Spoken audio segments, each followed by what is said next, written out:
By the end of this video, you will know exactly how to build a version of yourself that doesn't shatter when life gets ugly. Not by getting lucky, not by avoiding pain, but by changing what you're made of.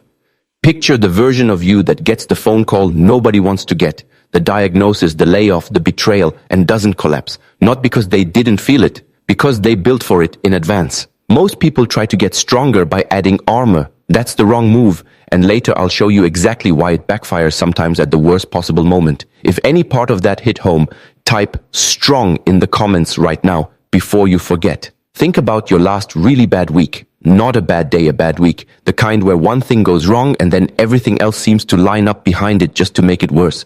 You wake up already behind. Your phone has 14 notifications before your feet touch the floor, and at least 3 of them are problems other people are handing you before you've had coffee. You get to work and someone says something small, almost nothing, and it ruins your whole morning anyway. You go home and you're short with the people you love, not because of them, but because you're carrying something you can't put down. And somewhere in there, you have this quiet, humiliating thought. I should be handling this better than I am. Here's the cost nobody talks about. It's not just a bad mood.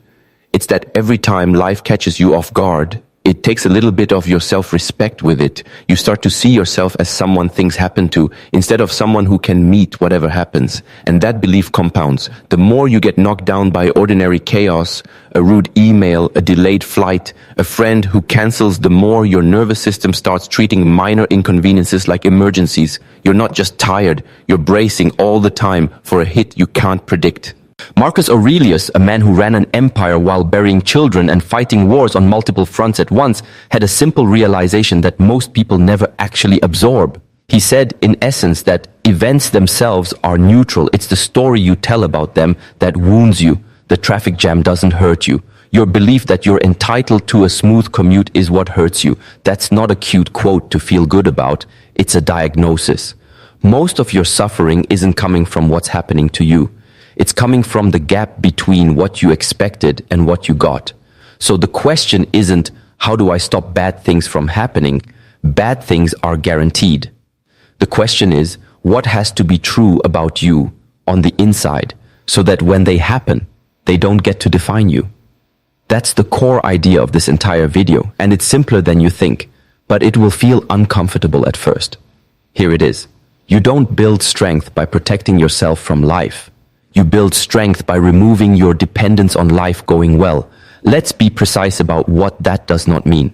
It does not mean becoming numb. It does not mean pretending you don't care, performing a kind of cold detachment where nothing touches you because you've shut the door on feeling anything at all. That's not strength, that's just a slower, quieter kind of collapse, and Stoicism has never actually taught that, no matter how many people misuse it that way. It also doesn't mean lowering your standards for your life so nothing can disappoint you. That's not resilience. That's surrender wearing resilience's clothes. What it actually means is this: you stop building your sense of safety on things you don't control outcomes, other people's opinions, whether the plan works, whether life is fair, and you start building it on things you do control, which is a much shorter list than you think and a much more powerful one. Compare that to how most people are actually taught to get stronger today. The modern version of strength is optimization. Better routine, better morning stack, better sleep tracker, better 5-year plan, more control over more variables so that nothing can surprise you. It's addictive because it feels productive, but it's building a bigger and bigger structure on the same unstable ground, the assumption that if you just plan well enough, life won't be able to touch you. It always eventually touches you anyway. And when it does, the person who built strength through control collapses harder than the person who built strength through acceptance, because control was the whole foundation and now it's gone. So here's how you actually build the kind of strength that survives contact with real life. 5 shifts. Each one goes a little deeper than the last, and the last one is the one most people actively avoid thinking about, which is exactly why it matters most. The first shift is the easiest one to understand and the hardest one to actually stop doing. You have to stop needing people to see you the way you want to be seen. Picture this. You send a message in a group chat, something a little vulnerable, a joke that doesn't land, an opinion that gets no response. And you replay it for the rest of the day. You wonder if they thought it was weird. You wonder if you should have said it differently. Meanwhile, the group chat has moved on to talking about dinner plans and nobody remembers your message at all. Epictetus, a man who was literally born enslaved and later became one of the most respected philosophy teachers in Rome, built his entire framework around one blunt distinction. Some things are up to you and some things are not. Whether someone likes you is not up to you. How you show up is. He'd tell you that spending your energy managing other people's opinions of you is like trying to control the weather with your mood. There's a real psychological reason this hits so hard, and it's called the spotlight effect, the well-documented tendency to believe people are noticing and judging you far more than they actually are. In reality, most people are far too consumed with their own spotlight to spend much time in yours. You are not being watched nearly as closely as it feels like you are. Here's the reframe. The anxiety you feel about being seen wrong isn't proof that you did something wrong. It's proof that your nervous system currently treats other people's opinions as load-bearing for your identity. That's a fixable wiring problem, not a character flaw. So starting today, do this. The next time you feel that pull to explain yourself, to clarify, to manage someone's impression of you, wait 60 seconds before you act on it. In that 60 seconds, ask yourself one question. Does this actually change anything true about who I am? Most of the time the answer is no, and the urge passes on its own. Now here's a question worth sitting with for a second. If nobody was watching you at all right now, no coworkers, no family, no comment section, would you still be trying this hard? Sit with that, we'll come back to it. The second shift is heavier because it's not about people anymore, it's about plans. You've done this, you build a plan for your week, a clean one, everything scheduled, and by Tuesday afternoon it's already wrecked, a meeting ran long, a kid got sick, a client changed their mind, and you feel this disproportionate wave of frustration, almost rage, at how unfair it is that the plan didn't hold. Seneca wrote to a friend once about exactly this. He said that fortune doesn't owe you anything, that everything handed to you, even the plan itself, was always on loan and could be recalled without notice. He wasn't being pessimistic, he was trying to inoculate himself in advance so the recall wouldn't destroy him when it came. Psychologists call the mechanism underneath your frustration the just world hypothesis, the deep assumption that effort and fairness should be rewarded with a predictable outcome, and outrage when reality doesn't cooperate. It's not a moral failing, it's a wiring you inherited to make an unpredictable world feel survivable. But it's also the exact wiring that makes a delayed flight feel like a personal attack. The reframe is this. The plan was never the goal. Your ability to respond well was always the actual goal, and that ability is still fully intact even when the plan is dead on the floor. Starting today, build one line into every plan you make. And if this falls apart, my job is still to respond well. Say it before you start the day, not after it's already ruined.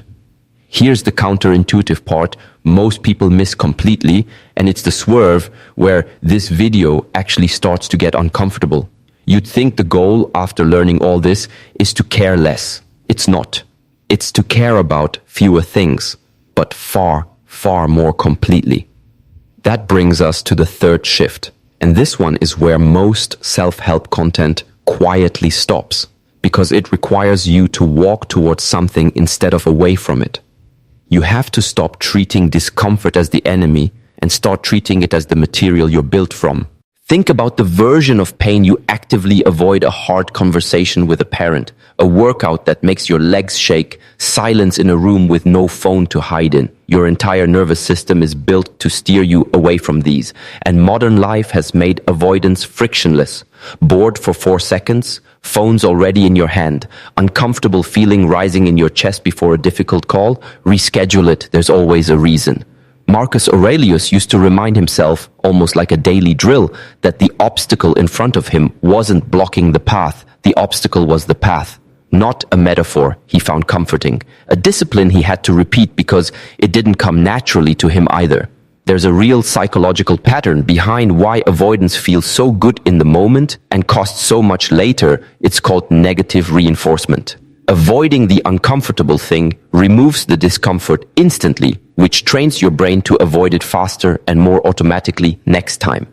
Every time you dodge the hard conversation, you're not getting stronger against hard conversations. You're getting weaker against them, one dodge at a time. Here's the reframe.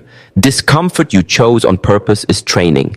Discomfort you're forced into later without ever having practiced is trauma. The difference isn't the discomfort, it's whether you've built a relationship with it beforehand.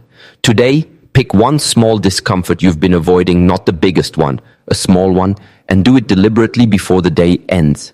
A call you've been putting off, 5 minutes of sitting with no phone, something that makes your chest tighten slightly.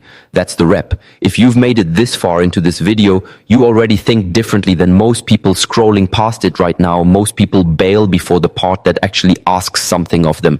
So do one simple thing before we go further. Hit like on this video right now while you're thinking about it. It costs you nothing and it tells me you want more of exactly this. And remember that thing I said at the start about the obvious way to build strength backfiring? We're about to get to exactly why, because the next shift is where most people who think they're doing this right are actually doing it backwards.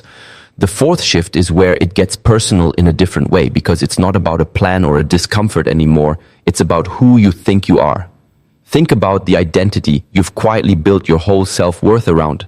Maybe it's the reliable one at work, the strong one in your family, the one who always has it together. Now imagine that identity gets challenged directly. You get passed over for the promotion. Your business has a terrible quarter. Someone in your family needs you to fall apart for once instead of hold everyone else together. Notice how much more that threatens you than an ordinary bad day does. That's not a coincidence. Epictetus, again, he made a sharp distinction between your role and yourself. You can play a role, even a demanding one, without letting your entire sense of existing rest on how well you play it. He compared life to being an actor in a play you didn't write. You don't choose the role, only how well you perform the one you're handed. If the role changes or ends, the actor is still there underneath it. This is where cognitive dissonance comes in, the discomfort your mind produces when new evidence contradicts a belief you've built your identity around, and the surprisingly strong pull to distort the evidence rather than update the identity. It's why people defend a failing plan long after it's obviously failing. Not because the plan is good, because admitting the plan is bad feels like admitting they are bad. The reframe. Your worth was never actually the job title, the streak, the reputation. Those were roles you were playing well. The part of you underneath the role is the part that's still standing after the role gets taken away, and that part was never actually damaged. Today's action. Name one identity label you're quietly terrified of losing, the smart one, the strong one, the one who has it figured out, and finish this sentence in your head. Honestly, if I lost that label tomorrow, I would still be Osei. Don't skip this, it's the whole exercise. Now here's the paradox, the thing this entire video has actually been building toward, and it's the part almost nobody wants to hear, which is exactly why almost nobody actually gets this strong. The people who become unbreakable are not the ones who armor themselves against loss. They're the ones who stop pretending loss isn't coming.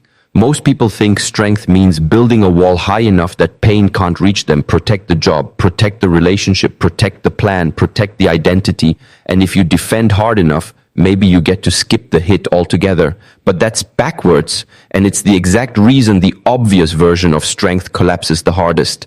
The wall gives you an illusion of safety, right up until the day something bigger than the wall arrives, and something bigger always eventually arrives. The people who stay standing aren't the ones with the highest wall. They're the ones who already made peace in advance with the fact that the wall was never going to hold everything out forever.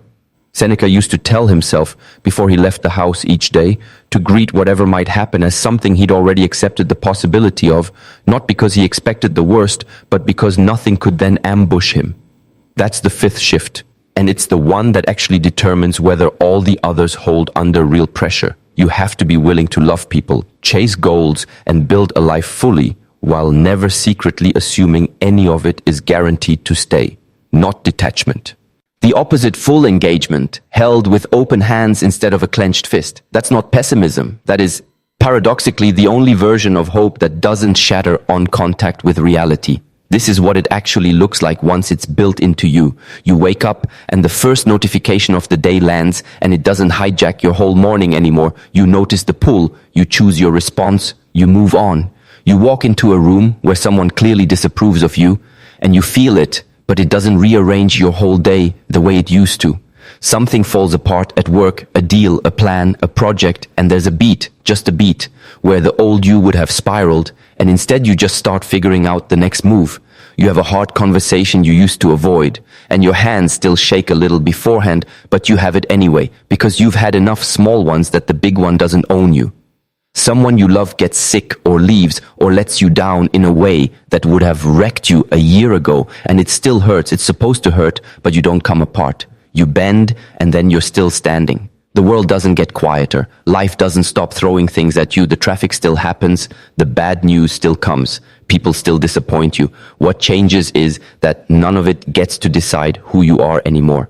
You do. So here's the challenge. For the next 7 days, before you start each day, take 15 seconds and mentally rehearse one thing that could go wrong, not to be morbid, but so nothing can ambush you, and remind yourself, my job today isn't to control what happens, it's to respond well to whatever does. That's it. That's the whole practice. Say this to yourself until it's automatic. You don't build strength by keeping life out. You build it by making sure nothing life does can reach the part of you that actually matters.